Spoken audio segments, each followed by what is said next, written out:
Mobil listrik memang semakin populer sebagai solusi transportasi ramah lingkungan dan kecanggihannya.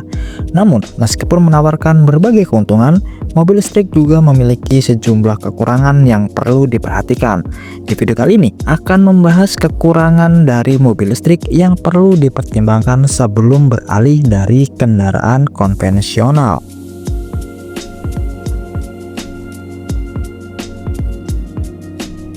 Salah satu kekurangan utama mobil listrik adalah harga yang lebih tinggi dibanding dengan mobil konvensional.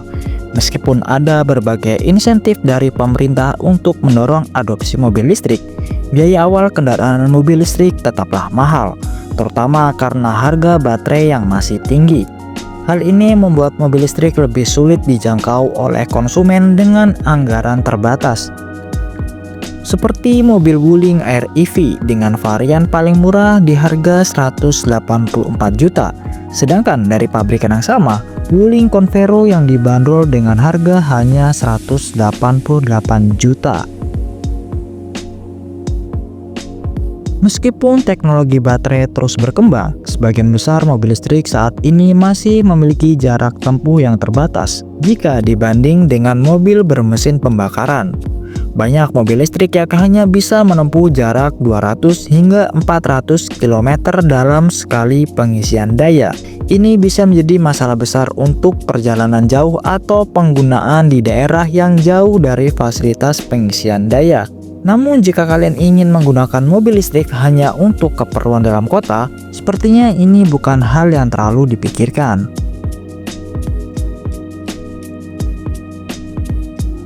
Di banyak negara termasuk Indonesia, infrastruktur pengisian mobil listrik masih sangat terbatas. Stasiun pengisian daya umumnya hanya tersedia di kota-kota besar atau area tertentu, membuat pemilik mobil listrik kesulitan mengisi daya jika berpergian ke daerah yang lebih terpencil. Tanpa pengisian daya yang memadai, mobil listrik menjadi kurang praktis untuk penggunaan sehari-hari, kecuali jika di rumah kalian mampu untuk dipasangkan pengisian daya mobil. Meskipun ada stasiun pengisian daya yang bisa mengisi daya dalam waktu singkat, banyak mobil listrik masih memerlukan waktu berjam-jam untuk mengisi daya penuh melalui colokan rumah standar. Ini jauh lebih lama dibandingkan dengan waktu pengisian bahan bakar kendaraan konvensional yang hanya memakan beberapa menit. Ketika sedang berpergian jauh, waktu tunggu untuk mengisi daya ini bisa sangat merepotkan. Meski mobil listrik dianggap lebih ramah lingkungan saat digunakan, produksi baterai lithium-ion yang digunakan di kendaraan ini memiliki dampak lingkungan yang signifikan. Proses penambangan bahan baku untuk baterai seperti lithium, kobalt, dan nikel bisa merusak lingkungan jika tidak dikelola dengan baik. Selain itu, daur ulang baterai bekas yang sulit dan mahal juga menjadi masalah besar dalam upaya untuk menjadikan mobil listrik lebih berkelanjutan. Baterai mobil listrik meskipun dapat bertahan lama akan mengalami penurunan kinerja seiring waktu. Setelah beberapa tahun, kapasitas baterai mungkin menurun yang bisa mengurangi jarak tempuh kendaraan. Mengganti baterai mobil listrik bisa sangat mahal dengan harga baterai berkisaran antara puluhan juta hingga ratusan juta rupiah, tergantung pada kapasitas dan jenis kendaraannya. Mobil listrik memiliki teknologi yang lebih canggih dibandingkan dengan kendaraan bermesin pembakaran, yang berarti pemeliharaan dan perbaikan memerlukan keahlian khusus. Jika ada masalah dengan motor listrik atau baterai, perbaikan bisa menjadi lebih rumit dan mahal dibandingkan dengan mobil konvensional.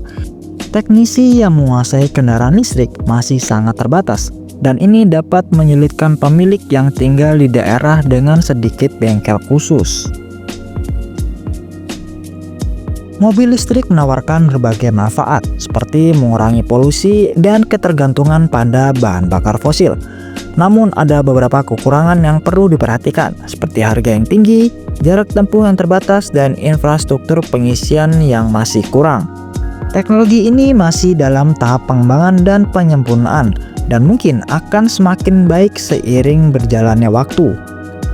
Bagi kalian yang berencana untuk beralih ke mobil listrik, penting untuk mempertimbangkan pro dan kontra ini sebelum membuat keputusan akhir.